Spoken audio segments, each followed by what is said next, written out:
नमस्कार दोस्तों, स्वागत है आपका स्टडी फॉर सिविल सर्विसेज में। यूपी पीसीएस 2025 के प्रीलिम्स के exact official syllabus plus latest and pattern के हिसाब से, यानी कि जो नया वाला पैटर्न चल रहा है, जिस तरह के क्वेश्चन आजकल पूछे जा रहे हैं, बिल्कुल एग्जैक्टली उसी नए पैटर्न को फॉलो करते हुए ये पूरी टेस्ट सीरीज बनाई है।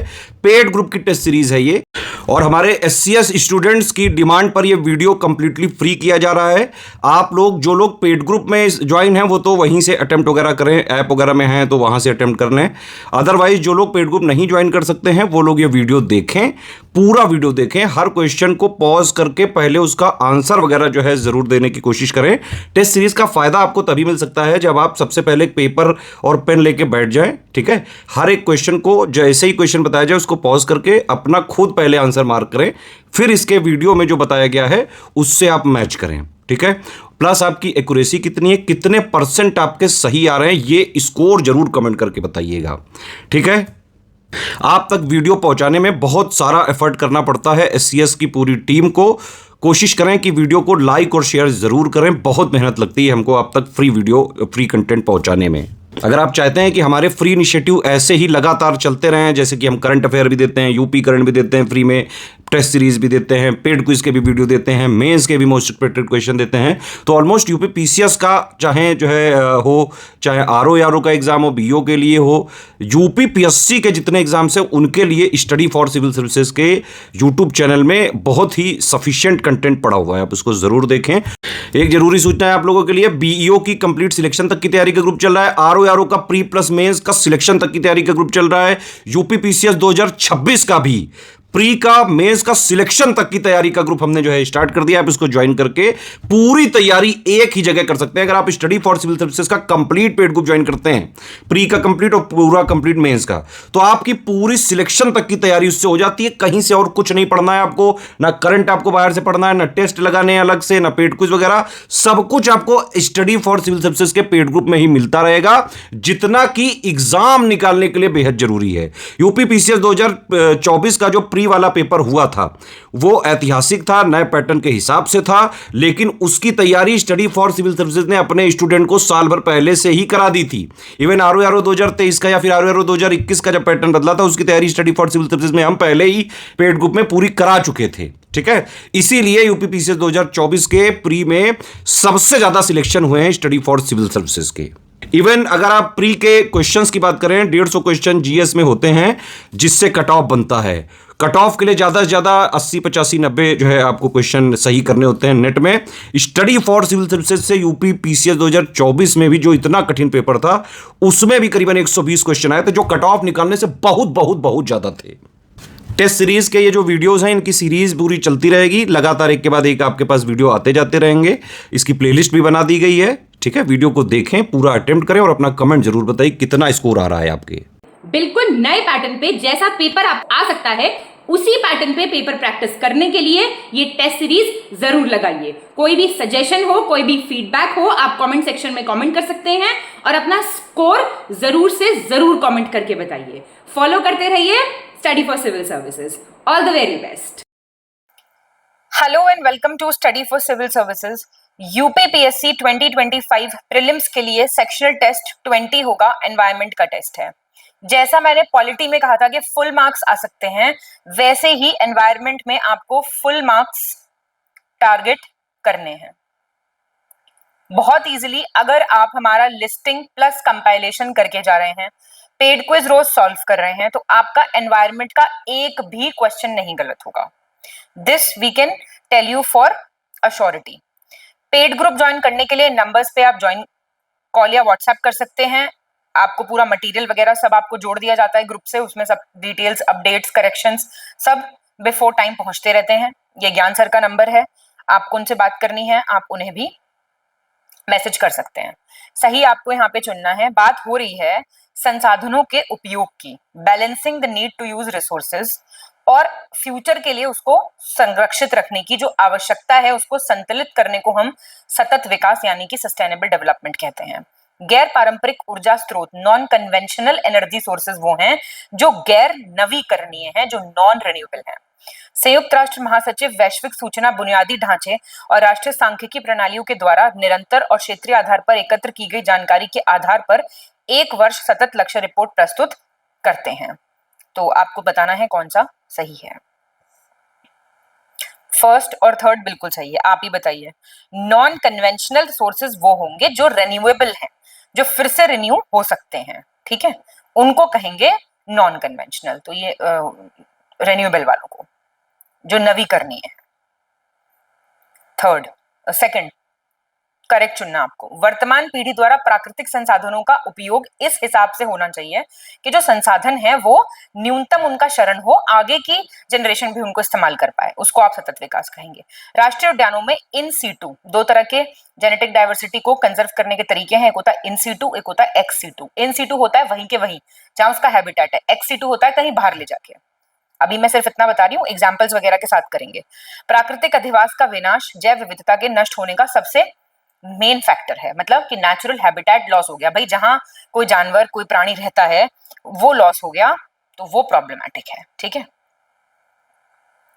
सही चुनना है। अमेज़न के जो जंगल हैं वो प्रकाश संश्लेषण के माध्यम से पृथ्वी के वायुमंडल में उपस्थित कुल ऑक्सीजन का 20% जो है प्रोड्यूस करते हैं। और किसी जगह का अधिकतम तापमान मैदानी इलाकों से यानी कि प्लेन्स से कम 40 डिग्री या उससे ज्यादा, और पहाड़ों में 30 डिग्री या उससे ज्यादा हो जाए तो उसको हीट वेव कहते हैं। ऐसी कंडीशन को हीट वेव वाली कंडीशन कहते हैं।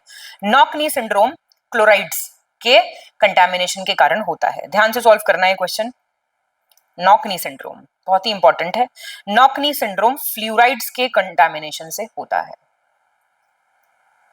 फोर्थ सही चुनना है करेक्ट ऑप्शन। पाइन जो ट्री है वो अच्छा नहीं माना जाता एनवायरनमेंट के लिए। डाइक्लोरो डाइफिनाइल ट्राइक्लोरोइथेन ये एक जैव अपघट्य यानी बायोडिग्रेडेबल पोल्यूटेंट है। लिम्नेटिक जोन में फाइटोप्लैंक्टन्स बहुतायत में बढ़ते हैं। लिम्नेटिक जोन पानी एक खुला क्षेत्र है, इट्स एन ओपन एरिया। ये कॉन्सेप्चुअल वाले क्वेश्चंस हैं, खासकर सी स्टेटमेंट, तो ऐसा ना समझना। सी सही है बिल्कुल भाई, यूकेलिप्टस माना जाता है, ठीक है। यूकेलिप्टस क्या करता है, जो आपका वाटर टेबल होता है उसको डिस्टर्ब कर देता है, क्योंकि ग्राउंड वाटर बहुत खींचता है। और ये एक नॉन बायोडिग्रेडेबल, इतना गंदा सा नाम, बायोडिग्रेडेबल कैसे हो सकता है, नॉन बायोडिग्रेडेबल है। सही चुनना है आपको यहाँ पे। पश्चिम बंगाल में प्राकृतिक आर्सेनिक प्रदूषित जल में पाया गया है। कोचीन पहला हवाई अड्डा है जो सौर ऊर्जा से संचालित है। यूकेलिप्टस उपोष्ण कटिबंधीय वनों में यानी सब ट्रॉपिकल फॉरेस्ट में पाया जाता है। दो अलग अलग समुदायों के बीच जो संक्रांति क्षेत्र होता है, जो ट्रांजिशन जोन होता है, उसको कहते हैं ecotone. Terms and terminologies बहुत इंपॉर्टेंट है। देखिए सेकंड और फोर्थ सही है। आप ही बताइए, आर्सेनिक पॉल्यूशन से बांग्लादेश बहुत परेशान है, ना कि वेस्ट बंगाल, ठीक है। और थर्ड क्यों गलत हो गया, यूकेलिप्टस नहीं, खैर का पेड़ होता है, खैर, ये पाया जाता है सब ट्रॉपिकल एरियाज में। सिक्स्थ आपको गलत चुनना है यहाँ पे। पारिस्थितिकी तंत्र इकोसिस्टम क्या है, ये गतिशील प्रणाली है, डायनामिक सिस्टम है, जहां पे बायोम और अधिवास क्षेत्र या भौतिक पर्यावरण से मिलके बनता है। पारिस्थितिकी तंत्र के जीवों का एक पर्टिकुलर ग्रुप होगा, समूह होगा, उसको इकोनिक कहेंगे। और इसमें पवन ऊर्जा सर्वाधिक महत्वपूर्ण है और पारिस्थितिकी तंत्र का प्रेरक शक्ति भी है, ड्राइविंग फोर्स भी है। सर्वप्रथम 1935 में एजी टैंसले द्वारा ये वर्ड यूज किया गया था। पता नहीं कितनी बार ये क्वेश्चन आ चुका है। आप ही बताइए, विंड एनर्जी थोड़ी ना होगी, कौन से हैं जिनसे दुनिया संसार चल रही है, भगवान सूर्य है। सोलर एनर्जी ड्राइविंग फोर्स है इकोसिस्टम की। सही चुनना है आपको। जीव और वातावरण के बीच जो ऑर्गेनिज्म और उनके एनवायरनमेंट से जो उनका इंटरेक्शन होता है उसको कहते हैं, उसके अध्ययन को कहते हैं एनवायरनमेंट। पारिस्थितिकी जैविक तत्वों, भौतिक तत्वों और अजैविक तत्वों का एक उत्पाद है, it is a product. Line ध्यान से पढ़ना। नई प्रजातियों का उद्भव पारिस्थितिकी तंत्र की गतिशील प्रकृति को दर्शाता है। भाई अलग अलग स्पीशीज इमर्ज हो रही है, इसका मतलब डायनामिक नेचर है इकोसिस्टम का। समुदाय पारिस्थितिकी, कम्युनिटी की बात हो रही है, इसके अध्ययन के लिए जैविक समुदाय अध्ययन इकाई होता है। थर्ड सही है, फोर्थ सही है। पहला क्यों गलत हो गया, ये इकोलॉजी की बात हो रही है। आप बताओ ना, एनवायरनमेंट से स्टडी को एनवायरनमेंट थोड़ी कहेंगे, इकोलॉजी कहेंगे। क्या कहेंगे, पारिस्थितिकी, पारिस्थितिकी कहेंगे। और एनवायरनमेंट प्रोडक्ट है बायोटिक एलिमेंट्स का, उल्टा दे रखा है। एनवायरनमेंट है ना प्रोडक्ट बायोटिक एलिमेंट्स का, फिजिकल एलिमेंट्स का और नॉन लिविंग एलिमेंट्स का। करेक्ट चुनना है। पारिस्थितिकी यानी इकोलॉजी वर्ड पहली बार किसने यूज किया था, अर्नेस्ट हैकेल एक नाम आता है, जर्मन के थे ये। फ्रेडरिक क्लेमेंट्स ने कहा था कि जो इकोलॉजी है वो समुदाय का विज्ञान है, साइंस ऑफ कम्युनिटी है। कोयला, गोबर, लकड़ी ये बायोमास ऊर्जा के सोर्सेज हैं। विश्व का सबसे बड़ा, सबसे स्थिर पारिस्थितिकी तंत्र समुद्र होता है, मतलब मोस्ट स्टेबल सिस्टम सी या फिर ओशियन होता है। ये आपकी बातें सारी ठीक है, सही चुनना है 9th में आपको। मैग्नीशियम पत्तियों के क्लोरोप्लास्ट में मिलेगा और फोटोसिंथेसिस सबसे अच्छे से तेजी से होगा नीले और लाल लाइट में। ऊर्जा प्रवाह और खनिज चक्र को पारिस्थितिकी तंत्र का गतिक हृदय कहा जाता है। क्या बोला जाता है? Pumping heart of the ecosystem.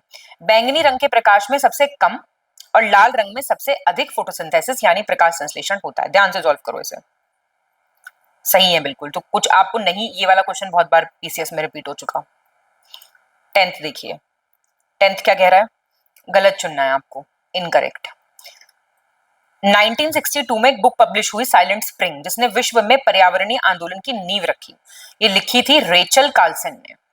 ठीक है, ये कार्लसन होगा, एल आएगा इसमें, कोई नहीं। चलो, केंद्र सरकार द्वारा 2019 में राष्ट्रीय स्वच्छ वायु कार्यक्रम शुरू किया गया। और इंडिया अर्बन ऑब्जर्वेटरी कहाँ पे है? लखनऊ में है। या फिर इनमें से कोई गलत नहीं है, सी गलत है इसमें से।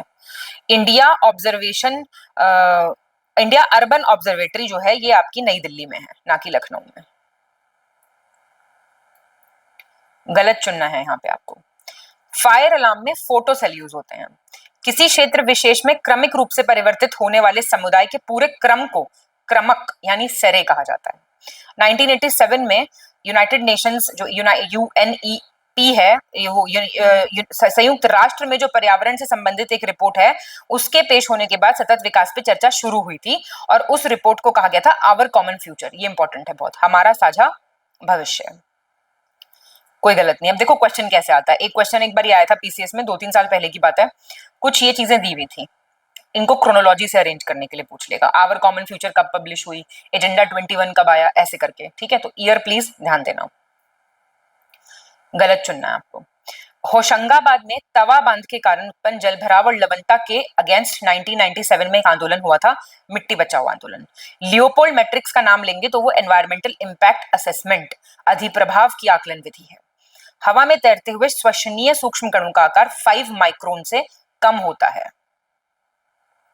पहला गलत हो गया। मिट्टी बचाओ आंदोलन 1977 का है, 1977, काफी पुराना है ये। ठीक है, होशंगाबाद सिटी, एमपी। क्लियर? सही बताना है आपको। भारतीय वन प्रबंधन संस्थान, ये कुछ संस्थान दिए हुए हैं, आपको इनमें सही बताना है। आप इसको पहले सॉल्व कर लो, फिर हम साथ में सॉल्व करते हैं इसको। तो देखो, Indian institute of forest management कहाँ पे है? भोपाल में है, ठीक दे रखा है ये। और एरिड जोन रिसर्च है आपका जोधपुर राजस्थान में। राष्ट्रीय पोषण वाला है आपका हैदराबाद में। और भारतीय वन्य जीव आपका है देहरादून में। ठीक है, तो आंसर सी हो गया, देहरादून हो जाएगा इसका। Wild life institute of India. ठीक। 14th सही आपको यहाँ पे चुनना है। हीलियम। हीलियम क्या है? ये अक्रिय और ज्वलनशील गैस है जिसका उपयोग मौसम संबंधी अवलोकनों के लिए और गुब्बारों में भरने के लिए किया जाता है। आर्जिमोन के बीज जो हैं वो जैतून के बीजों में मिलावट के लिए, ऑलिव सीड्स में मिलावट के लिए यूज होते हैं। लिपस्टिक में उपयोग किए जाने वाले कुछ रंगों में थोड़ी मात्रा में सीसा होता है क्योंकि सभी दूषित पदार्थों को खत्म करना लगभग असंभव है। तो ये तो लड़कियों को देखना पड़ेगा थोड़ा सा, है ना? फर्स्ट और third. Argemone favourite question UPPCS का। सरसों, सरसों के जो दाने होते हैं ना, उनमें बीज मिला दिए जाते हैं तो वो सरसों जैसे दिखते हैं, ऑलिव नहीं। ऑलिव का तो सीड बड़ा होता है। सही बताना है आपको। अंतर्राष्ट्रीय प्रकृति संरक्षण संघ IUCN किसी प्रजाति को कब विलुप्त मानता है? जब वो अपने प्राकृतिक अधिवास में 30 साल नहीं देखा गया है।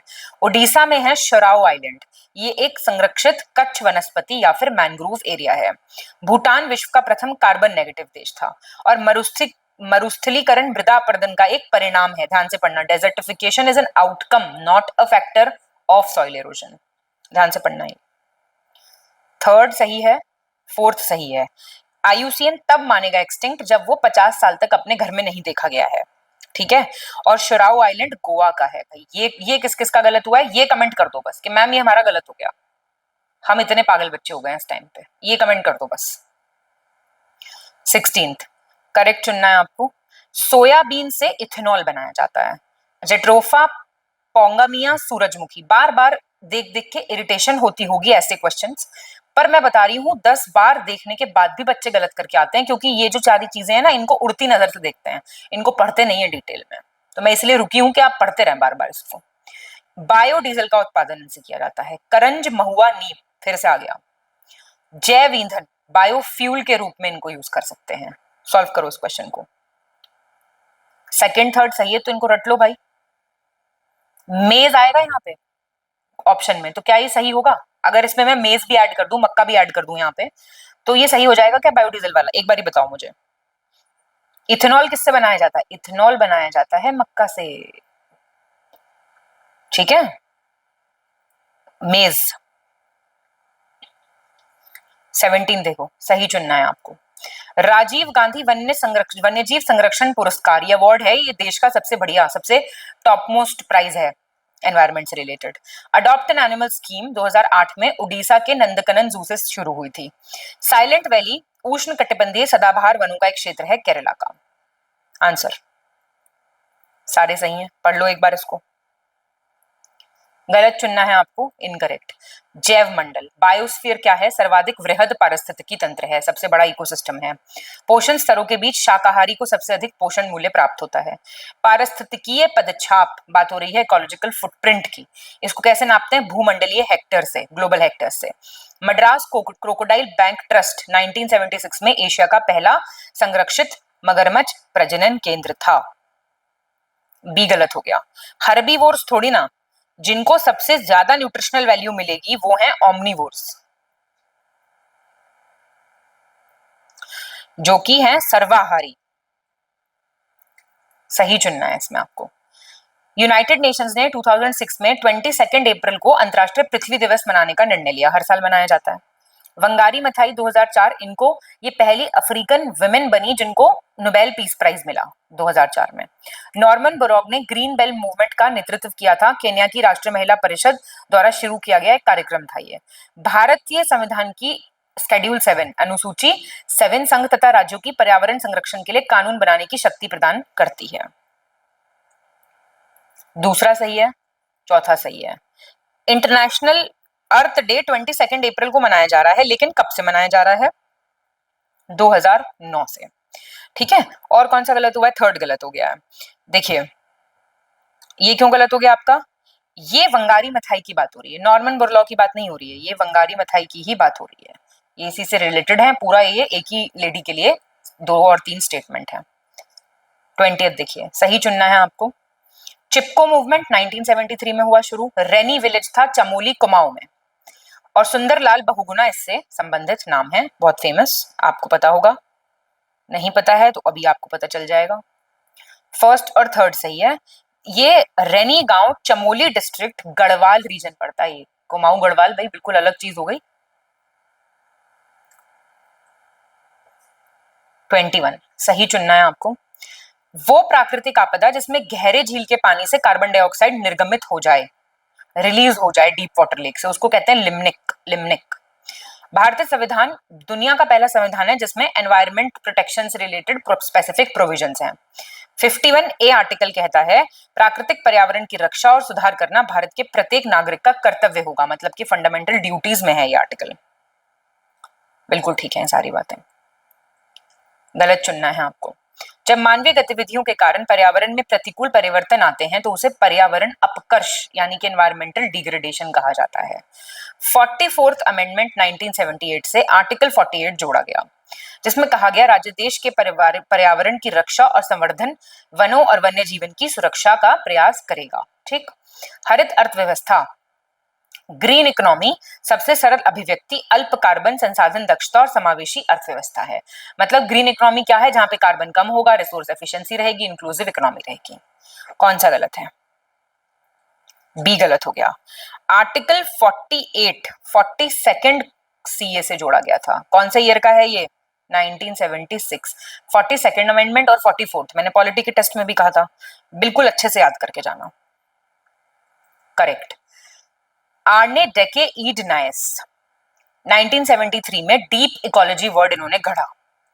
भारत का पहला राष्ट्रीय समुद्री जैव विविधता केंद्र 2011 जामनगर गुजरात में खोला गया। सल्फर और नाइट्रोजन के ऑक्साइड सीधे तौर पर ग्लोबल वार्मिंग में योगदान नहीं करते, मतलब they do not contribute directly. Answer is C, all are correct. 24th सही बताना है। पाइनोक्लाइन क्या है?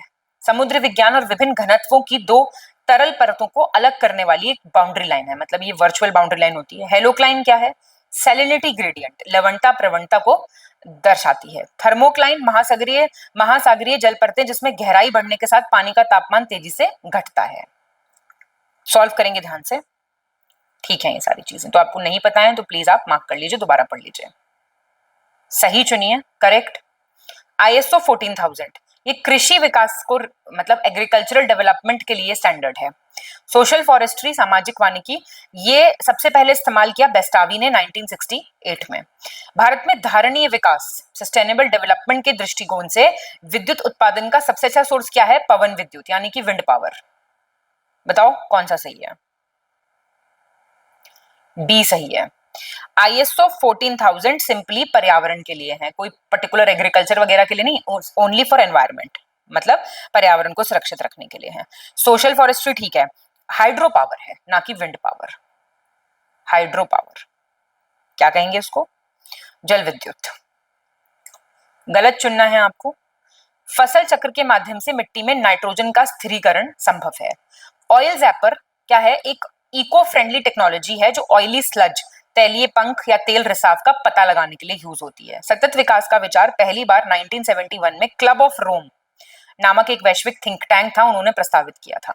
अगर ये स्टेटमेंट सही है तो ये बहुत इंपॉर्टेंट स्टेटमेंट है, बताइए। गलत है ये स्टेटमेंट। अब इंपॉर्टेंट हो जाएगा 1972। अभी आवर कॉमन फ्यूचर कब आया? 1987 में, याद करो। Our common future 1972 club of Rome. Actually environment पे भी ध्यान देना है, एनवायरमेंट नाम की भी कोई चीज है। ये बातचीत ही स्टॉकहोम कॉन्फ्रेंस 1972 से शुरू हुई थी सबसे पहले, ठीक है। तो क्लब ऑफ रोम प्लीज ध्यान रखना। 1987 में क्या आया था? Our common future. ऐसे ही जोड़ते चले जाना आगे तो याद होता चला जाता है। करेक्ट बताना है। भारत सरकार के अधीन वन और पर्यावरण मंत्रालय जैव सुरक्षा पर कार्टजना प्रोटोकॉल के लिए कार्यान्वयन है। कब अडॉप्ट हुआ था? 29 जनवरी 2000 को अपनाया गया था। CBD कहते हैं इसको, ठीक। अग्रीमेंट था, सप्लीमेंट्री अग्रीमेंट है ये CBD का। 11 सितंबर 2003 को लागू किया था। कोई भी प्रोटोकॉल आता है, एक तो उसका डेट ऑफ अडॉप्शन, एक उसका डेट ऑफ लागू होना, दोनों अलग अलग डेट्स होती हैं मोस्टली, और इसी में घूम जाओगे आप। सी सही है ये सारे, ठीक है। तो कार्टेजना प्रोटोकॉल प्लीज याद रखना, दोनों डेट्स में अंतर है। 1 इसको 1 मान लेते हैं, इसको 2 मान लेते हैं। सही पूछ रहा है। कार्बन ट्रेडिंग के जरिए से ग्रीन हाउस गैस उत्सर्जन को रोका जा सकता है। कार्बन टैक्स 1991 में संयुक्त राष्ट्र द्वारा ब्राजील में रियो डी जेनेरियो सम्मेलन में इसकी चर्चा की गई थी। तो अब रियो डी जेनेरियो सम्मेलन कब हुआ? ये लिस्ट में आ गया आपके ऊपर। कार्बन क्रेडिट को संयुक्त राष्ट्र पर्यावरण कार्यक्रम द्वारा समय समय पर तय की गई कीमतों के आधार पर खरीदा और बेचा जा सकता है। क्या पूछ रहा है? सही पूछ रहा है। फर्स्ट और थर्ड सही है। मैंने आपको बताया ना कब हुई थी? 1992 में हुई थी रियो समिट, वेरी फेमस, किसी का गलत नहीं हुआ होगा ये, ठीक है। चलिए 29 आपको सही चुनना है यहाँ पे। क्लोरोफ्लोरोकार्बन CFCs भूमि के चारों ओर ओजोन परत का क्षरण का कारण है और इसे हानिकारक पराबैंगनी किरणें से बचाती हैं, ठीक है। ये कॉज है और ओजोन लेयर जो प्रोटेक्ट करती है हार्मफुल अल्ट्रावायलेट रेस से, उसको भी डिप्लीट करते हैं। ग्रीन हाउस प्रभाव की खोज 1824 जोसेफ फ्यूरर ने की थी। हरित गृह गैसें पृथ्वी के लिए कंबल का कार्य करती हैं। ग्रीन हाउस गैसेस जो हैं they act as a blanket for earth. क्या हो जाएगा इसका आंसर? इसका आंसर सी हो जाएगा, बिल्कुल ठीक है ये बातें। 30th देखिए, सही बताना है आपको। ओजोन सांद्रता की इकाई डॉप्सन है, यूनिट। ओजोन रिक्तीकरण पदार्थों को रोकने के लिए पहला अंतरराष्ट्रीय समझौता 16 सितंबर 1987 में मॉन्ट्रियल, क्यूबेक, कनाडा में साइन हुआ था। 16 ही सितंबर को ओजोन दिवस मनाया जाता है क्योंकि इस दिन मॉन्ट्रियल समझौता हुआ था। अब एक और कार्टेजिना देख लिया आपने इस टेस्ट में, एक और आ गया मॉन्ट्रियल प्रोटोकॉल, ठीक है। तो ऐसे आपको चीजें ध्यान रखते जाना है। टेस्ट का मतलब ये है 16 सितंबर याद रखना, मैचिंग में पूछ लेता है। गलत चुनना आपको। ओजोन क्षरण की प्रक्रिया में हस्तक्षेप करने का पहला प्रयास 1985 में वियना ऑस्ट्रिया कॉन्फ्रेंस हुई थी, वहां पे किया गया था। फास्फोरस पेरोक्साइड, इसको अक्सर क्लोरीन डिमर कहा जाता है। ओजोन के मुख्य दोषी कारक होते हैं हेलोजेनिक गैसें। और नाइट्रस ऑक्साइड प्रकाश रासायनिक अभिक्रिया द्वारा ओजोन का नाश करता है, फोटोकेमिकल रिएक्शन से डिस्ट्रॉय करता है ये ओजोन को। क्या हो जाएगा इसका आंसर? गलत कौन सा है? फास्फोरस पेरोक्साइड नहीं है, क्लोरीन पेरोक्साइड है, ठीक है, क्लोरीन पेरोक्साइड Cl2O2, इसको कहते हैं क्लोरीन डिमर। 32 चुनी में देखना आपको सही कौन सा है। आगे एजेंडा 21। एजेंडा 21 जियोथर्मल विकास से संबंधित है। ब्राउन एयर शब्द का प्रयोग प्रकाश संश्लेषक धुंध के रूप में किया जाता है, फोटोसिंथेटिक स्मॉग। आइस कोर जलवायु परिवर्तन के क्रायोजेनिक संकेतक हैं। Kyoto protocol, favourite question, panchayat का क्वेश्चन, क्योटो प्रोटोकॉल का क्वेश्चन, फेवरेट क्वेश्चन है पीसीएस का। ग्रीन हाउस गैस की मात्रा को कम करने से संबंधित है। ध्यान से ये क्वेश्चन सॉल्व करेंगे। थर्ड सही है, फोर्थ सही है भाई। एजेंडा 21 सस्टेनेबल डेवलपमेंट, सतत विकास से संबंधित है और ये होता है फोटोसिंथेटिक। कोई नाम सुना आपने? फोटोसिंथेटिक स्मॉग, फोटोकेमिकल स्मॉग होता है ये, ठीक है, क्लियर है इतनी बात? अब ऐसी चीजों को प्लीज गलत ना करके आना। और क्योटो प्रोटोकॉल किससे लिंक्ड है? UNFCCC से, याद रखिएगा इसमें आप, 1997, ठीक है, क्योटो प्रोटोकॉल। और कहां पे हुआ था ये? क्योटो कहां पे है जगह? जापान में, ये भी याद रखना। तो ऐसी चीजें थोड़ा पढ़ के जानी होती हैं। सही बताइए। कार्बन डाइऑक्साइड को अवशोषित करने वाले प्राकृतिक अवशोषकों को कहते हैं कार्बन सिंक, जैसे कि महासागर हैं, वन है, ये सब कार्बन सिंक हैं। प्रवाल भित्तियां, कोरल रीफ, इनको महासागरों का उष्णकटिबंधीय वर्षावन, ट्रॉपिकल रेन फॉरेस्ट कहा जाता है, ओशियंस का। Answer please, all correct. गलत चुनना है आपको यहाँ पे। ओजोन परत में छेद को पहली बार 1985 में अंटार्कटिका के ऊपर देखा गया था। प्रशांत महासागर में है सोलोमन द्वीप, ये जल स्तर में वृद्धि के कारण डूबने के कगार पे है। अगर आपको ये नहीं पता है तो तुरंत जाइए अपने एटलस उठाइए, उसमें मार्क कीजिए। पृथ्वी का औसत वार्षिक तापमान है 14 डिग्री। और ब्राउन कार्बन एक प्रकार का एरोसोल है, जो एक कार्बनिक पदार्थ है जो प्रकाश को उत्सर्जित करता है। सिंपल सिंपल लैंग्वेजेस में आपको यहाँ पे स्टेटमेंट्स देखने को मिल जाएंगे। ब्राउन कार्बन अब क्या करता है? एक कार्बनिक पदार्थ है। इनकरेक्ट पूछ रहा है ना? हाँ, ये एक प्रकार का एरोसोल है जो एक अवशोषित करता है, ये उत्सर्जित नहीं करता, ये एब्जॉर्ब करता है लाइट को। देखो, एमिट नहीं करता, एब्जॉर्ब करता है। क्लियर? 35 देखो, गलत चुनना है आपको यहाँ पे। कार्बन डाइऑक्साइड और आयोडीन को मिला के कृत्रिम वर्षा, जो दिल्ली में बात हो रही है ना, क्लाउड सीडिंग, वो की जाती है। जो कार्बन पौधों और मिट्टियों में है उसको कहते हैं ग्रीन कार्बन। ऊंचाई के साथ तापमान में वृद्धि को ऋणात्मक ताप पतन दर कहते हैं, नेगेटिव लैप्स रेट कहते हैं। इसे तापमान का व्युत्क्रमण या प्रतिलोमन भी कहा जाता है, इन्वर्जन ऑफ टेम्परेचर भी इसको कहा जाता है। क्या हो जाएगा इसका आंसर? बताइए। तो ये सही है बिल्कुल, ठीक है। गलत आपको चुनना है 36 में। राष्ट्रीय बाघ परियोजना, नेशनल टाइगर प्रोजेक्ट कब स्टार्ट हुआ था? 1973 में। कहां से? कॉर्बेट नेशनल पार्क से।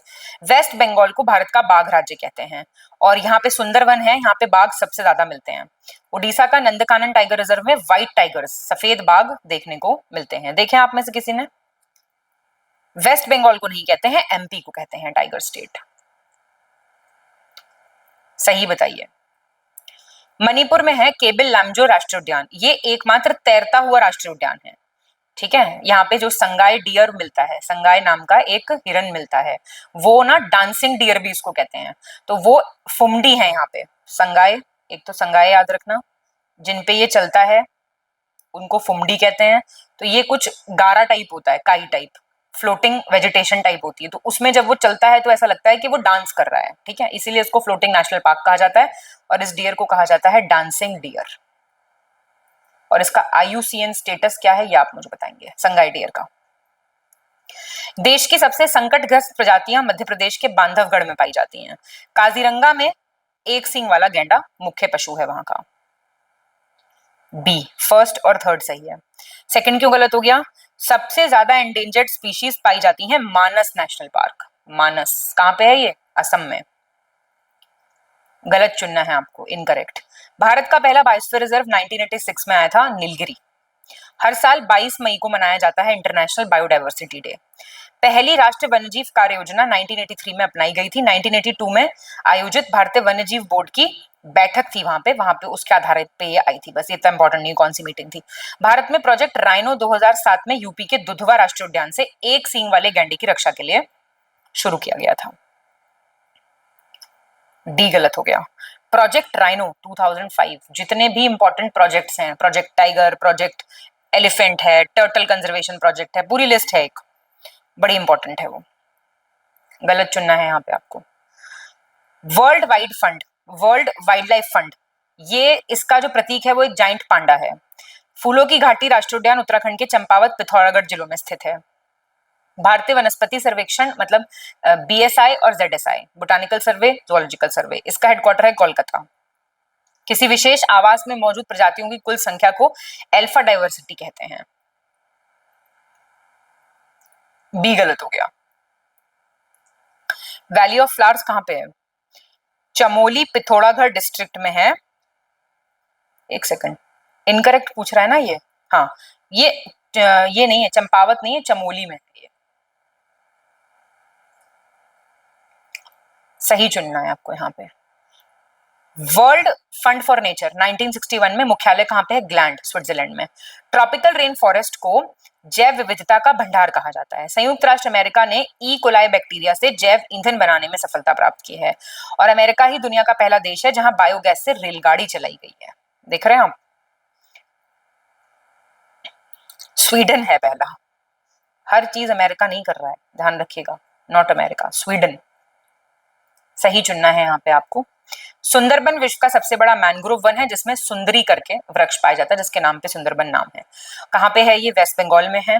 और कहाँ कहाँ पे है? इंडिया, भूटान, बांग्लादेश द्वारा साझा किए जाने वाले क्षेत्र में सुंदरबन का मैंग्रोव वन एरिया फैला हुआ है। और ये जो है साउथ ईस्टर्न पेरिफेरी है, 24 परगना डिस्ट्रिक्ट, बंगाल। आंसर क्या हो जाएगा? फर्स्ट, सेकंड और फोर्थ सही है, थर्ड क्यों गलत हो गया? ये सिर्फ इंडिया और बांग्लादेश में है, ठीक है, भूटान नहीं, इंडिया एंड बांग्लादेश। आप ही बताओ भूटान कैसे आ जाएगा यहाँ पे? अब यूपी में रामसार स्थल, ये रामसार तो आपको सारे याद करने पड़ेंगे, दिन पे दिन ये बढ़ते जा रहे हैं मैच कीजिए चलिए। तो आंसर आपका ए है इसका। पार्वती अर्गा आपका गोंडा में है, समन है मैनपुरी में, समसपुर है रायबरेली में और सांडी है आपका हरदोई में। कंपैरेटिवली इजी क्वेश्चन है। किस साइट को 2023 में रामसार साइट के रूप में नोटिस किया गया है, मतलब नोटिफाई किया गया 2023 में, ये पूछ रहा है, बताइए। तो नकटी जो आपका है पक्षी अभयारण्य, इसको नोटिफाई कब किया गया है? ये बिहार, हाँ नकटी है बिहार का, ये जून 2024 में नोटिफाई हुआ है। काजू वैली है आपका तमिलनाडु का, ये अगस्त 2024 में नोटिफाई हुआ है। तवा रिजर्वॉयर एमपी में है, ये अगस्त 2024 में नोटिफाई हुआ है। तो इनमें से तो कोई नहीं है, तो डी है आपका आंसर। मिलान करना है आपको। ये है आपका नॉर्थ, ये है साउथ, ये है ईस्ट, ये है वेस्ट। रामसार साइट पूछ रहा है, बी आंसर हो गया। तो सबसे नदरन मोस्ट है वूलर जम्मू कश्मीर में, ईस्टर्न मोस्ट है लोकटक मणिपुर में, वेस्टर्न मोस्ट है नाल सरोवर, कहाँ पे है ये? गुजरात में। सदरन मोस्ट है अष्टमुडी जो कि है आपका केरला में। तो ये याद रख लेना। राज्य सूची के विषयों का स्टेट लिस्ट में क्या क्या आता है ये बताना है आपको। तो सार्वजनिक स्वास्थ्य आता है, अस्पताल आता है, कृषि आता है, बिल्कुल, वन और वन्य जीव, ये कॉन्करेंट लिस्ट समवर्ती सूची में आता है। तो ए आपका आंसर हो गया। किस विषय को भारतीय संविधान की समवर्ती सूची में शामिल किया गया है? कॉन्करेंट लिस्ट में कौन सा विषय है? तो इनमें से कॉन्करेंट लिस्ट में क्या है बताइए आप? आर्कियोलॉजिकल साइट है, पुरातात्विक स्थल, ठीक है। ये सब ये यूनियन लिस्ट के हैं, यूएल यूएल यूएल। मिलान फिर से करिए। देखिए एक्ट, मैंने बताया ना डायरेक्ट क्वेश्चन ऐसे पूछ लेगा, क्रोनोलॉजी में अरेंज करवा लेगा, मैचिंग में अरेंज करवा लेगा। डी है इसका answer. Wild life protection act बहुत ही फेमस 1972। जल का प्रदूषण रोकथाम वाला 1974 का है, यहाँ ले आओ। और वायु वाला है 1981 का, तो ये तो यहीं पे है। और क्या बचा? ये एनवायरमेंट प्रोटेक्शन एक्ट है 1986 का। गलत चुनना है यहाँ पे आपको। भारत का वन अधिकार अधिनियम या अनुसूचित जनजाति और अन्य पारंपरिक वनवासी वन अधिकारों की मान्यता अधिनियम 2009 का है। और ये जो फॉरेस्ट राइट्स एक्ट है इंडिया का, इसके और भी नाम है, जैसे आदिवासी अधिकार अधिनियम, आदिवासी भूमि अधिनियम, कैंपा, ये इंग्लिश में याद रखना, compensatory afforestation fund management and planning authority, कई बार फुल फॉर्म पूछ सकता है, ये 2016 का है। और ये जो कैंपा है और इसके साथ प्रतिपूरक वनीकरण निधि अधिनियम जो है, ये नोटिफाई हुआ था 2018 में, पारित हुआ था 2016 और नोटिफाई दे रखा है। गलत पूछ रहा है आपसे ये गलत हो गया। फॉरेस्ट राइट्स एक्ट ध्यान दीजिएगा कब पास हुआ था, 2006 में, वेरी इंपॉर्टेंट, ठीक है। 49 देखिए, सही बताना है आपको। भारत में तीव्र निर्वनीकरण और इसके परिणाम स्वरूप पर्यावरणीय गिरावट से चिंतित होकर केंद्र सरकार ने 1980 में वन संरक्षण लेके आए, फॉरेस्ट प्रोटेक्शन एक्ट लेके आए, क्योंकि बहुत ज्यादा डिफॉरेस्टेशन और एनवायरमेंटल डिग्रेडेशन चल रहा था। और एनएफसी, भारत में राष्ट्रीय वन आयोग कब आया, 2003, 7 फरवरी। फिर 1878 में पारित व्यापक वन अधिनियम में वनों को 3 श्रेणियों में, आरक्षित वन, संरक्षित वन और ग्रामीण वन, देख लो, reserve forest, protected forest, rural forest, इसमें डिवाइड किया गया। डिट्रिच ब्रांडिस, इनको कहा जाता है भारतीय वानिकी का जनक, ध्यान से करना है, ये बिल्कुल ठीक है। और काफी आपके क्वेश्चन सॉल्व हो जाएंगे फॉरेस्ट से रिलेटेड इसी क्वेश्चन, इसी स्टेटमेंट से, ध्यान रखना। गलत चुनना है यहाँ पे आपको। देश में स्वस्थ पर्यावरण सुनिश्चित करने के लिए 1980 में भारत में पर्यावरण विभाग आया था, डिपार्टमेंट ऑफ एनवायरनमेंट आया था। बाद में ये ministry of environment and forest बना। फिर 2016 में ये बन गया है आपका ministry of environment, forest and climate change. Bhopal त्रासदी के मद्देनजर भारत सरकार ने संविधान के अनुच्छेद 253 के तहत पर्यावरण संरक्षण अधिनियम 1986 बनाया था, ध्यान से एकदम। सी गलत हो गया। कब नोटिफाई हुआ है ये, MOEFCC कब बना है, 2014 में, प्लीज ध्यान देना इस पे, अभी जो प्रेजेंट मिनिस्ट्री है। और ये आर्टिकल भी ध्यान रखना, किस एक्ट से बना ये भी ध्यान रखना।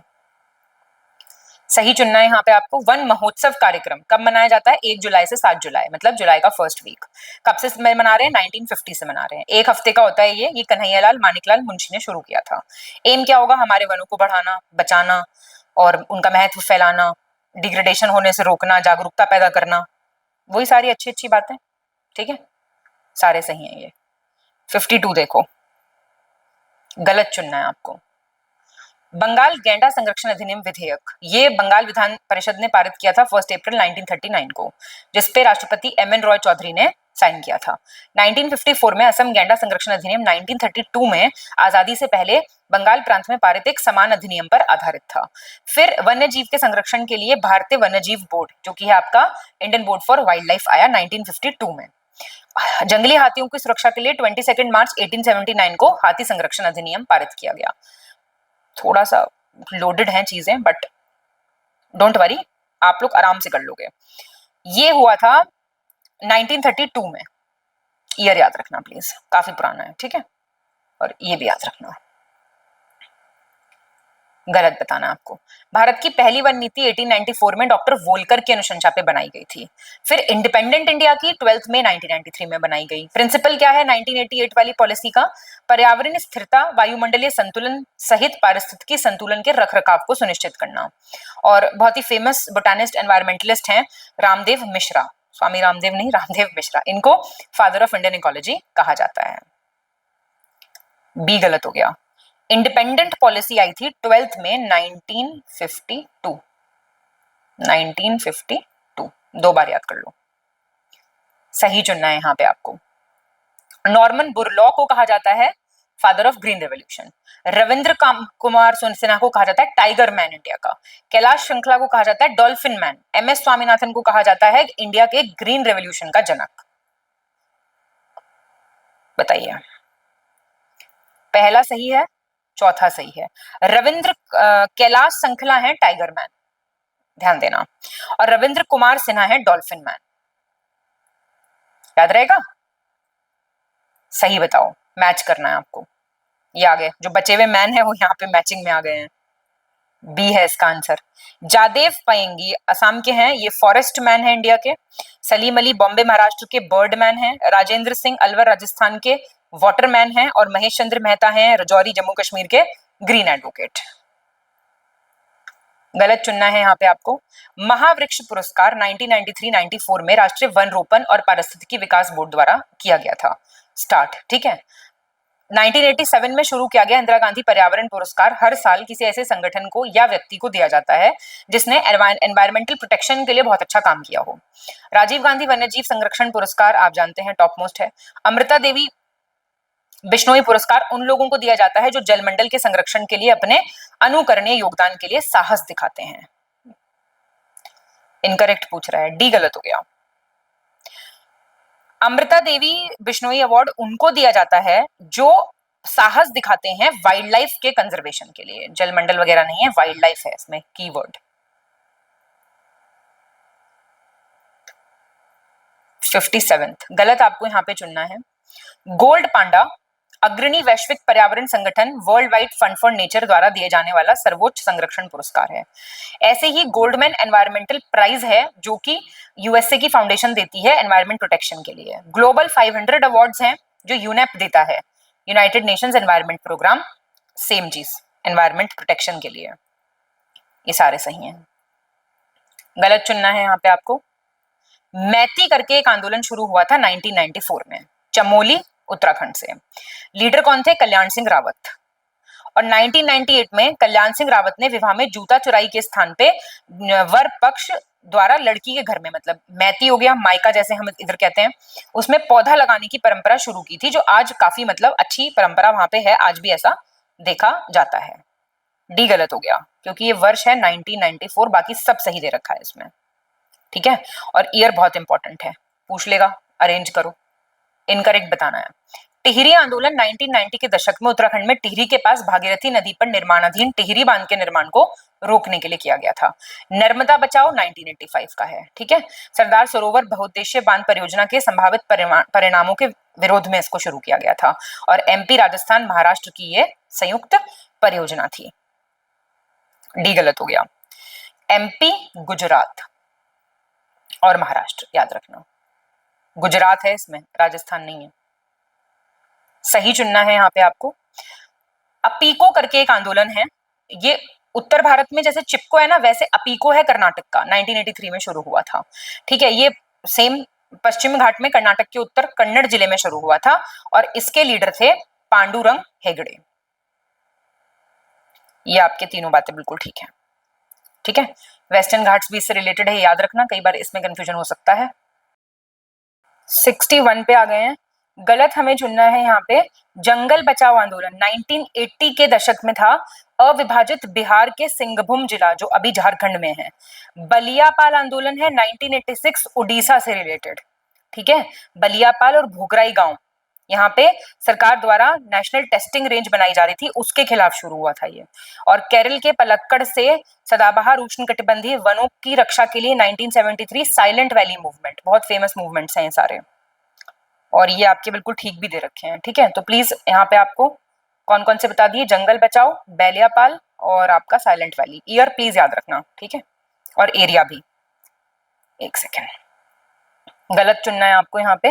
राजस्थान में बिस्लोई आंदोलन 500 वर्ष पूर्व संत जाम्भेवजी ने स्टार्ट किया था और खेजराली आंदोलन 1731 में अजीत सिंह के आदेश पे शुरू हुआ था। जीडी बिड़ला अंतर्राष्ट्रीय पुरस्कार बिड़ला फाउंडेशन देती है ग्रामीण क्षेत्रों में पर्यावरण और भारतीय संस्कृति के संरक्षण के लिए। ये भी आपके सारे सही हैं। चिपको आंदोलन, आपको चिपको के बारे में सही बताना है। 1976 में शुरू हुआ, चमोली जो तब उत्तर प्रदेश था अभी उत्तराखंड है, और नेता मुख्य थे सुंदरलाल बहुगुणा, गौरा देवी, चंडी प्रसाद भट्ट। आपको बताना है कौन सा सही है। बी सही है। इसका ईयर गलत दे रखा है, ईयर इज 1973, प्लीज ध्यान देना। सही चुनना है यहाँ पे आपको। हाइड्रोफाइट क्या है? जो वेजिटेशन, वो वनस्पति जो पानी की सतह पर उगे। हाइग्रोफाइट वो है जो ज्यादा ह्यूमिडिटी वाले एरियाज में उगे। लिथोफाइट वो है जो उष्णकटिबंधीय रेगिस्तान में उगे। जेरोफाइट जो है जो कठोर चट्टानों पे भी उग जाए। क्या हो जाएगा आंसर? पहला दूसरा बिल्कुल सही है, ठीक है। हाइड्रोफाइट, हाइग्रोफाइट। लिथोफाइट है जो कठोर चट्टानों पे उग जाए। जेरोफाइट है जो ट्रॉपिकल डेजर्ट एरियाज में उग जाए। सही चुनना है यहाँ पे आपको। कुछ इंस्टीट्यूट्स दिए हुए हैं, आपको बताना है कहाँ पे हैं वो अवस्थित, ठीक है। चलो मार्क करो। फॉरेस्ट जेनेटिक्स और ट्री ब्रीडिंग कहाँ पे है? कोयम्बटूर में, ठीक है, कोयम्बटूर। कोयम्बटूर भी बताऊं कहाँ पे है? तमिलनाडु में। काष्ठ विज्ञान और प्रौद्योगिकी संस्थान है बेंगलोर कर्नाटक में। सामाजिक वानिकी है आपका प्रयागराज उत्तर प्रदेश में, प्रयागराज। और शुष्क वन अनुसंधान है जोधपुर राजस्थान में। तो सेकंड और फोर्थ हमारा सही है। 66 सही चुनना है आपको। फिर से कुछ इंस्टीट्यूट दिए हुए हैं, वो कहाँ पे अवस्थित है बताना है आपको। चलिए, गोविंद बल्लभ पंत हिमालयन एनवायरमेंट अल्मोड़ा में है। उष्ण कटिबंधीय वानिकी अनुसंधान संस्थान है जबलपुर में। और आपका नहीं, उष्ण कटिबंधीय वानिकी अनुसंधान संस्थान जबलपुर में है। और वनस्पति उद्यान और अनुसंधान तिरुवनंतपुरम में है। और वन प्रबंधन संस्थान कहाँ पे है? भोपाल में। Answer is C. मैच कीजिए रीजन्स और वहां के ग्रासलैंड। घास के मैदान बहुत इंपॉर्टेंट है, एक क्वेश्चन बिना मतलब गलत कर दोगे अगर यहां पे कंफ्यूजन क्रिएट हो गया तो, ठीक है, पढ़ के जाना अच्छे से। यूरोप और नॉर्थ एशिया में कहते हैं स्टेपीज। अफ्रीका ऑस्ट्रेलिया के होते हैं सवाना, ठीक है। और नॉर्थ अमेरिका के हैं प्रेरीज। दक्षिण अमेरिका अर्जेंटीना और उरुग्वे में कहते हैं पंपास। ऐसे ही लानोस बताओ कहाँ कहते हैं? लानोस कमेंट करके बताओ। कालानुक्रमिक क्रम में अवस्थित करना है आपको। पहला चरण गंगा एक्शन प्लान का, राष्ट्रीय गंगा नदी बेसिन प्राधिकरण का गठन, फिर केंद्रीय प्रदूषण नियंत्रण बोर्ड का, फिर केंद्रीय गंगा प्राधिकरण का निर्माण। बताओ कब कब हुआ ये? तो पहला फेज जो आया गंगा एक्शन प्लान का, वो प्राइम मिनिस्टर थे राजीव गांधी उस वक्त, 1986 का है वो। और फिर केंद्र सरकार ने national Ganga river basin authority setup करी 2009 में। फिर पंचवर्षीय गंगा योजना जो बना था, सेंट्रल पोल्यूशन कंट्रोल बोर्ड, 1984 में बना। और फिर क्या है आपका गंगा प्रोजेक्ट प्रोग्राम, ये गंगा प्रोजेक्ट प्रोग्राम नहीं, creation of central Ganga authority June 1985 में। हाँ, तो ए हो गया आपका आंसर। सही चुनना है आपको। भारत अपनी समृद्ध जैव विविधता के लिए जाना जाता है और 21.39% जो एरिया है वो वनों और वृक्षों से घिरा हुआ है। हॉटस्पॉट की जो अवधारणा है, बायोडाइवर्सिटी हॉटस्पॉट, वो 1998 में नॉर्मन मायर्स ने दी थी। International union for conservation of nature IUCN जो है वो रेड डेटा बुक निकालता है, जिसमें अलग अलग स्पीशीज का मॉनिटर किया जाता है, लुप्त पाए प्रजातियां, इन सब का पूरा एक निगरानी की किताब है, वो सब कुछ उसी से हो रहा है। सही है आपका ये IUCN वाला। इंडिया का 23 पॉइंट, ध्यान देना, 39% आच्छादित है। और बायोडाइवर्सिटी का जो कॉन्सेप्ट दिया गया था वो दिया था 1988 में। और कब दिया था? जब उन्होंने आइडेंटिफाई किया था,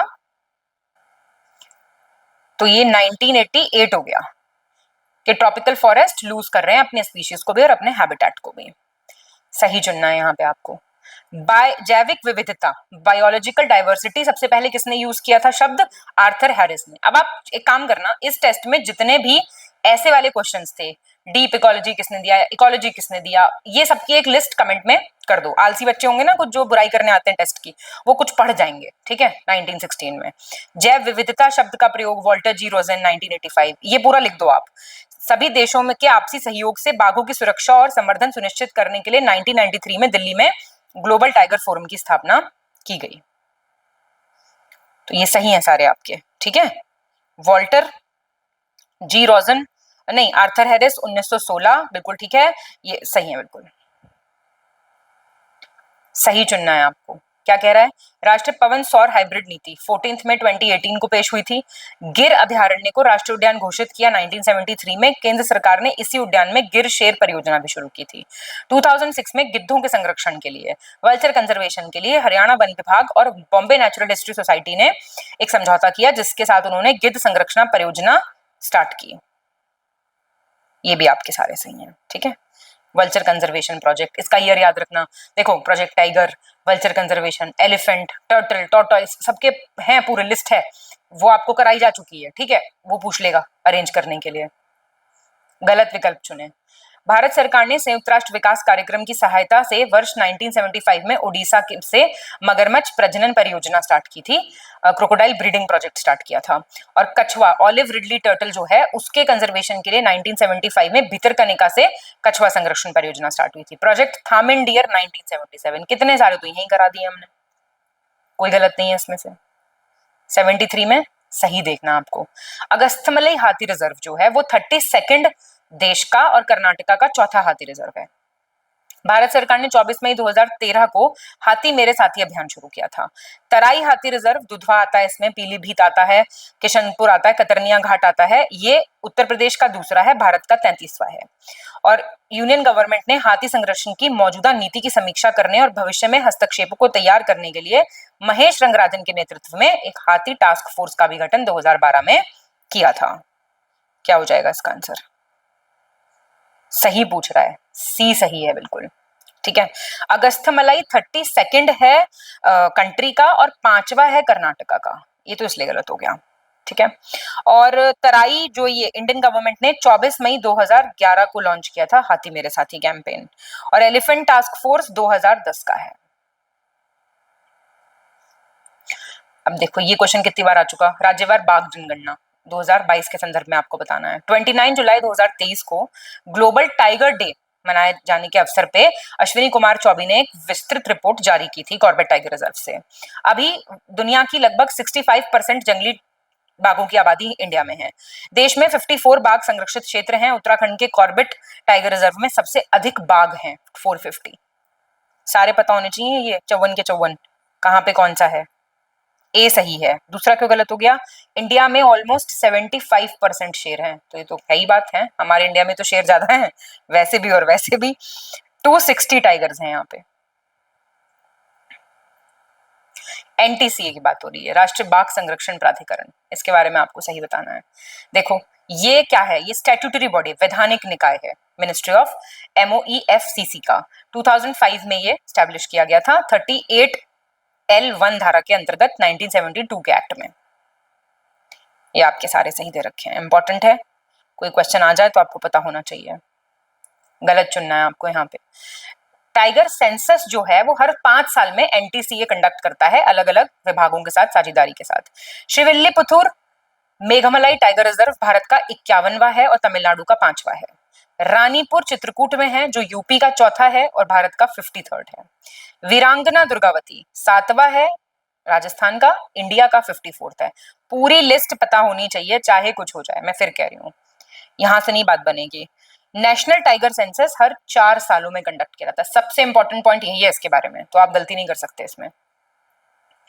गलत चुनना आपको यहाँ पे। बायोस्फीयर रिजर्व प्रोग्राम 1971 में शुरू हुआ था, यूनेस्को ने किया था शुरू। 1979 बाघ जो था वो राष्ट्रीय पशु बना, इससे पहले शेर था। गुजरात में स्थित कच्छ की खाड़ी बायोस्फीयर रिजर्व भारत का सबसे बड़ा बायोस्फीयर रिजर्व है, और असम में जो डिब्रू सैखोवा है वो सबसे छोटा है। बी गलत हो गया। टाइगर कब बना national animal? Tiger national animal बना था जब प्रोजेक्ट टाइगर शुरू हुआ, 1973 की बात है, 79 नहीं है। मिलान कीजिए, आ गया, देखिए ऐसे आएगा क्वेश्चन जैसे आ गया है ऑलरेडी। तो खापरवास है हरियाणा, वाचना है गुजरात, गुजरात कहाँ पे गया, ये रहा। मंगलवन है केरला, मंगलवनम, और तार छपार है राजस्थान। फिर से मैच करो, नेशनल पार्क्स आ गए, अब पॉज कर लिया करो और सॉल्व कर लिया करो। वेस्ट बंगाल में है जालदापारा, तेलंगाना का है कासु ब्रह्मानंद, राजस्थान का है सरस का। इजी क्वेश्चन होते हैं ये। बाल फक्रम है आपका राष्ट्रीय उद्यान, क्योंकि आपको एक दो तो पता ही होते हैं तो लग ही जाते हैं तो क्वेश्चन, वैसे सारे पढ़ के जाओ। ये फिर से ये वाला क्वेश्चन है, सब चीजों में ये लिस्ट याद कर लेना। इसका डी है आंसर। सबसे पूर्वी नामडाफा, कहाँ पे है नामडाफा? अरुणाचल प्रदेश। सबसे उत्तरी दचिंगम, जम्मू कश्मीर।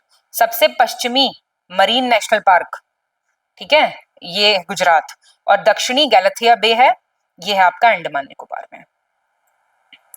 सही चुनना है यहाँ पे आपको।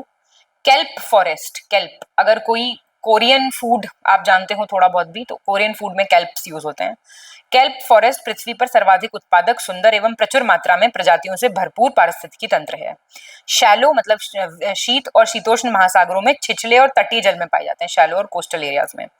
जहां पे टेम्परेचर 20 डिग्री या उससे कम होगा ये वहीं होंगे, और ये आर्कटिक एंटार्क्टिक दोनों वृत्त में फैले हुए हैं। सही है, ये क्वेश्चन आ सकता है। ये कॉस्मेटिक्स में भी यूज होता है मेरे ख्याल से kelp, I am not sure, आप बताइए। चलिए सही बताना है। यूट्रोफिकेशन क्या है? वो प्रक्रिया है जिसमें एक जल निकाय पोषक तत्वों से ज्यादा समृद्ध हो जाएगा और साधारण पौधों का प्रचुर विकास हो जाएगा इसमें, ठीक है। और यूट्रोफिकेशन के लिए जल प्रदूषक उर्वरक में मौजूद फॉस्फेट जिम्मेदार है। जब नाइट्रोजन और फास्फोरस जैसे विभिन्न यौगिकों की सांद्रता बढ़ जाएगी तो यूट्रोफिकेशन हो जाएगा। इसको एजिंग ऑफ लेक्स भी कहते हैं, एजिंग ऑफ लेक्स। मानव कृषि पद्धतियों में फास्फोरस उर्वरक शामिल है जो यूट्रोफिकेशन का मेन कारण है। What is your answer? Answer is D, 83 देखिए, सही विकल्प चुने। टेस्ट सीरीज से इस चीज की प्रैक्टिस हो रही होगी आपकी डेफिनेटली कि कम टाइम में आपको टेस्ट कैसे पढ़ने हैं, ठीक है। तो ये प्रैक्टिस बहुत जरूरी है करके जानी। तटीय पारिस्थितिकी तंत्र जैसे मैनग्रोव हैं, टाइडल मार्शेस हैं, सीग्रास मीडोज हैं, इनको ब्लू कार्बन इकोसिस्टम कहते हैं। तमिलनाडु में विश्व का पहला नमक सहिष्णु पादप उद्यान, salt tolerant plant garden inaugurate किया गया था। फाइटोट्रॉन क्या है? एक संलग्न अनुसंधान ग्रीन हाउस है जिसका उपयोग पौधों और पर्यावरण के बीच बातचीत का अध्ययन के लिए किया जाता है। ये भी आपके सारे सही हैं। 84 सही चुनना है आपको। बायोमैग्निफिकेशन या फिर जैव आवर्धन क्या है? वो घटना है जिसके तहत प्रदूषकों की सांद्रता एक पोषक तत्व से दूसरे पोषक तत्व पे बढ़ जाती है, मतलब एक ट्रॉफिक लेवल से दूसरे ट्रॉफिक लेवल पे। और जैव संचयन क्या है? बायो एक्यूमुलेशन, जीव के शरीर में कीटनाशक या भारी धातुओं का क्रमिक निर्माण से जो समय के साथ अक्सर हानिकारक स्तर पे पहुंच जाता है। और परजीवीवाद क्या है? पैरासिटिज्म क्या है? जिसमें परजीवी अपने आश्रयदाता से पोषण प्राप्त करके उसे नुकसान पहुंचाता है, आमतौर पे उसे मारता नहीं है। आंसर ये भी सही है सारे। देखो, बायोमैग्निफिकेशन में कॉन्सेंट्रेशन ऑफ पॉल्यूटेंट्स, यही कीवर्ड है, ये बढ़ जाएगा। बायोक्यूमुलेशन में बॉडी के अंदर ग्रेजुअल बिल्डअप हो जाएगा। पैरासिटिज्म तो आप जानते ही हैं, किसी का पैरासाइट बनना, अमरबेल और लाइस, ये सारी चीजें क्या एग्जांपल्स हैं पैरासाइट्स के? करेक्ट बताइए। हरे पौधे प्रकाश संश्लेषण की प्रक्रिया में सूर्य से प्रकाश की उपस्थिति में कार्बन डाइऑक्साइड का यूज करके अकार्बनिक कार्बन को कार्बनिक पदार्थ जो कि खाना होता है उसमें परिवर्तित करते हैं और ऑक्सीजन रिलीज करते हैं। वनाग्नि में बड़ी मात्रा में कार्बन डाइऑक्साइड विमोचित होता है और वायुमंडल में ऑक्सीजन केवल एक प्रमुख प्रक्रिया द्वारा वापस आती है जिसे आप कहते हैं the photosynthesis. Very very correct, सही बताना है आपको। ओजोन जो परत है वो स्ट्रेटोस्फीयर में पाई जाती है। ओजोन सांद्रता उच्च होती है, पृथ्वी को सूर्य द्वारा उत्पादित अत्यधिक पराबैंगनी विकिरण से बचाती है। 1913 में चार्ल्स फैब्रे करके एक फिजिसिस्ट थे और हेनरी ब्यूसन, इन्होंने इसको डिस्कवर किया था। किगाली संशोधन जो है वो मॉन्ट्रियल प्रोटोकॉल के लिए है जिसका उद्देश्य है हाइड्रोफ्लोरोकार्बन को चरणबद्ध तरीके से कम करना। ये भी आपका तीनों बातें ठीक है। 87 देखेंगे, सही चुनना है यहाँ पे आपको। ओजोन को नष्ट करने वाली गैसें, ओजोन डिप्लीटिंग गैसेस कौन से हैं? CFC, HFC, ये क्या करते हैं? ओजोन को नष्ट कर देते हैं। ओजोन रिक्तीकरण का मुख्य कारण क्लोरोफ्लोरो CFC हैं, उनका उत्सर्जन जिन्हें फ्रियॉन्स भी कहते हैं। और डॉक्टर हर्षवर्धन ने लॉन्च किया था इंडिया का कूलिंग एक्शन प्लान 2019 में। क्या हो जाएगा आंसर? ये भी आपके सारे सही हैं। 88 देखेंगे, आपको इसमें गलत चुनना है। केंद्र सरकार ने national Ganga river basin authority 1986 के एक्ट के तहत, जो 1986 का एक्ट है उसके तहत बनाया था, ठीक है। और स्वच्छ गंगा कोष 2015 में बना था। 23 जून 2015 को केंद्र सरकार द्वारा स्वच्छ गंगा मिशन की सहायता के लिए भुवन गंगा मोबाइल एप्लीकेशन लॉन्च किया गया था। कौन सा गलत है? गलत इनमें से कोई नहीं है, थोड़ा थोड़ा याद रखना बस, ठीक है। भुवन गंगा एप्लीकेशन क्या है, कब लॉन्च हुआ, कोई कई बार पूछ लेता है। गंगा से रिलेटेड क्वेश्चन आने की संभावना ज्यादा होती है। वनों की कटाई, बात हो रही है डिफॉरेस्टेशन से, आपको सही बताना है। वन और वनस्पति भूमि के कटाव मृदा अपरदन को रोकते हैं और गीली मिट्टी पानी को जकड़ लेती है। पौधों की जड़ें सड़े गले कार्बनिक पदार्थ से प्राप्त पोषक तत्वों को पुनर्चक्रित कर देती है, रिसाइकिल कर देती है और जड़ों द्वारा अवशोषित कर लेती है। वन प्रायः लकड़ी, निर्माण लकड़ी, ईंधन, कागज बनाने के कच्चे माल आदि के लिए काटे जाते हैं। ये सभी कारण धरती को बंजर बनाकर भूमि को रेगिस्तान बना देते हैं। तो सारी बातें ठीक है। कई बारी आपको लगेगा कुछ गलती है, कुछ गलती है, आपको स्टेटमेंट्स ध्यान से पढ़ने हैं, बस सही चुनना है आपको। फ्लाई ऐश महीन कोयले से प्रज्वलित तापीय विद्युत स्टेशनों का एक बाय प्रोडक्ट है। इसका निर्माण aluminium silicate, silicon dioxide, calcium oxide से होता है और कैल्शियम, मैग्नीशियम, पोटेशियम, फास्फोरस, तांबा, जस्ता, मैंगनीज, लौह, बोरॉन, मॉलिब्डेनम तथा फसल की वृद्धि को बढ़ावा देने के लिए आवश्यक पोषक तत्वों के स्रोत के रूप में फ्लाई ऐश का सफलतापूर्वक उपयोग किया गया है और इसको कंक्रीट के साथ मिलाकर सड़कें, पानी और जंग प्रतिरोधी ये सब भी चीजें मतलब स्ट्रक्चर्स बनाए जा सकते हैं। तो ये काफी डिटेल क्वेश्चन हो गया फ्लाई ऐश पे। क्वेश्चन आपका शायद गलत नहीं होगा, करेक्ट बताना है। ऑक्सीजन की अनुपस्थिति में उच्च तापमान पर कार्बनिक पदार्थ के ताप रासायनिक अपघटन को कहते हैं पायरोलिसिस। पानी में डाइटम और आर्चीनिया की कमी पानी के में सीवेज के मिश्रण के कारण प्रदूषण का संकेत देती है। कुछ पौधों और जानवरों की उपस्थिति या अनुपस्थिति पर्यावरण के स्वास्थ्य का संकेत देते हैं, उनको क्या कहते हैं? Bio indicators. जैसे अब गंगा साफ है तो डॉल्फिन्स ज्यादा दिख रही हैं क्योंकि डॉल्फिन्स साफ पानी में रहती हैं। दूसरा गलत हो गया, जब ज्यादा हो जाते हैं डायटम्स और इकॉन्ड्रिया तब वो वाटर पोल्यूशन को इंडिकेट करते हैं, मतलब सीवेज का पानी मिक्स हो गया है ऐसा वो इंडिकेशन देते हैं। गलत चुनना है आपको यहाँ पे। नील हरित शैवाल ब्लू ग्रीन एल्गेज होता है, इसको तालाब काई के रूप में भी जाना जाता है क्योंकि तालाब की सतह पर आपने देखा होगा नॉर्मल काई भी कहीं गांव वगैरह में जो आसपास लग जाती है वो यही होता है। मनुष्य में होने वाला ब्लैक फुट रोग सल्फर के कारण होता है। कार्बन मोनोऑक्साइड और सल्फर डाइऑक्साइड प्राथमिक यानी कि प्राइमरी पोल्यूटेंट्स हैं। प्रकाशीय धूम कोहरा द्वितीयक वायु प्रदूषक होते हैं जिनका निर्माण विशेषतः ओजोन और पेरोक्सिटाइल नाइट्रेट और नाइट्रोजन ऑक्साइड से होता है। बी गलत हो गया। ब्लैक फुट जो होता है ना आपका डिजीज, ये आर्सेनिक के कारण होता है। 93 गलत चुनना है आपको। कार्बोफ्यूरॉन, मिथाइल पैराथियान, फोरेट, ट्राइजोफेस ये सब क्या है? ये कीटनाशक हैं, पेस्टिसाइड हैं जो एग्रीकल्चर में यूज होते हैं। प्रीवियस ईयर का क्वेश्चन है। हेप्टाक्लोर कीटनाशक है, ये भी एग्रीकल्चर में यूज होता है। प्लूटोनियम रेडियो एक्टिव पदार्थ है, न्यूक्लियर वेपन इन सबको बनाने में यूज होता है। मार्पोल करके एक कन्वेंशन है, मार्पोल समझौता, ये इंटरनेशनल मैरीटाइम ऑर्गेनाइजेशन ने साइन किया था 1981 में, मतलब मरीन पोल्यूशन जो है ना, जो शिप्स पानी को गंदा करते हैं उसके लिए। डी गलत हो गया, ये 1973 का है, ठीक है। और फोर्स में आया था ये अक्टूबर 1983 में। तो ये 1 हो गया डेट, ये 2 डेट हो गई। गलत चुनना है आपको यहाँ पे। सल्फर डाइऑक्साइड गैस पानी के साथ मिलकर सल्फ्यूरिक एसिड बना लेती है, जिसके लिए मतलब एसिड रेन मेनली इसी वजह से होती है। सीसा लेड यौगिक मानव तंत्रिका तंत्र के लिए अच्छा नहीं होता है, कैंसर का कारण बन सकता है। नाइट्रेट संदूषण से होने वाली इस बीमारी को ब्लू बेबी सिंड्रोम या मेथमोग्लोबेनिया कहा जाता है। इस क्वेश्चन पे बहुत विवाद हुआ था, आप जानते होंगे। सही है ये सारे, ठीक है। आपको सही चुनना है। ये कुछ मिशंस दिए हुए हैं, कौन सी मिनिस्ट्री के अंदर आते हैं हमें ये देखना है। चलिए देखेंगे साथ में। तो संवर्धित ऊर्जा दक्षता मिशन है 2010 का, और ये विद्युत मंत्रालय में आता है, रूरल डेवलपमेंट में नहीं, विद्युत मंत्रालय में आता है ये। राष्ट्रीय सतत विकास 2010 का है, ये आता है रूरल डेवलपमेंट में। हरित मिशन 2014 का है, और ये ठीक है बिल्कुल। और सतत वाला आपका 2014-15 का है, ये आपका आता है कृषि और किसान कल्याण में, ठीक है। 3rd और 4th सही है। सही चुनना है यहाँ पे आपको। ईयर पूछे हुए हैं अब आपसे, चलिए सॉल्व कीजिए, पॉज करके सॉल्व कर लिया करो। तो नेशनल वाटर मिशन है आपका 2011 का, मिनिस्ट्री ऑफ जल शक्ति। National mission for sustaining Himalayan ecosystem है 2010 का, और national mission on strategic knowledge है 2008 का, और राष्ट्रीय सौर मिशन है 2010 का। सी हो गया आपका आंसर। गलत चुनना है यहाँ पे आपको। हेडक्वार्टर पूछा हुआ है, देखिए जरा। बर्ड लाइफ इंटरनेशनल कब स्टैब्लिश हुआ था? यहाँ लिख देती हूँ मैं इंग्लिश की तरफ, 1922 में। हेडक्वार्टर कहाँ है इसका? कैम्ब्रिज। कैम्ब्रिज कहाँ है भाई? United kingdom. तो आंसर तो मिल गया। स्टॉकहोम कन्वेंशन कब का है भाई? 2001। और स्टॉकहोम कॉन्फ्रेंस कब हुई थी ये बताओ जरा मुझे। स्टॉकहोम स्वीडन ठीक रखा है। बेसल कब का है? 1989 का। और ये आपका ट्रैफिक नेटवर्क जो है ये 1976 का है। ईयर भी याद कर लो, पूछ सकता है। 98 देखिए, गलत चुनना आपको, फिर से हेडक्वार्टर पूछ रहा है तो मैं आपको बता देती हूँ। ग्रीन पीस का कहाँ पे है? एम्स्टरडेम नीदरलैंड्स 1971 का है।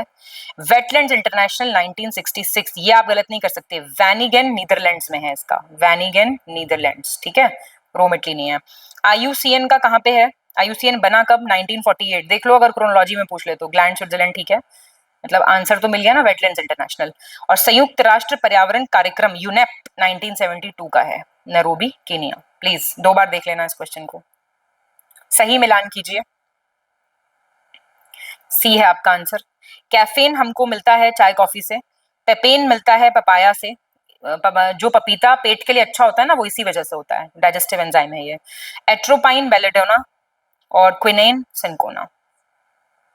तो लास्ट क्वेश्चन सही बताना है आपको कौन सा है।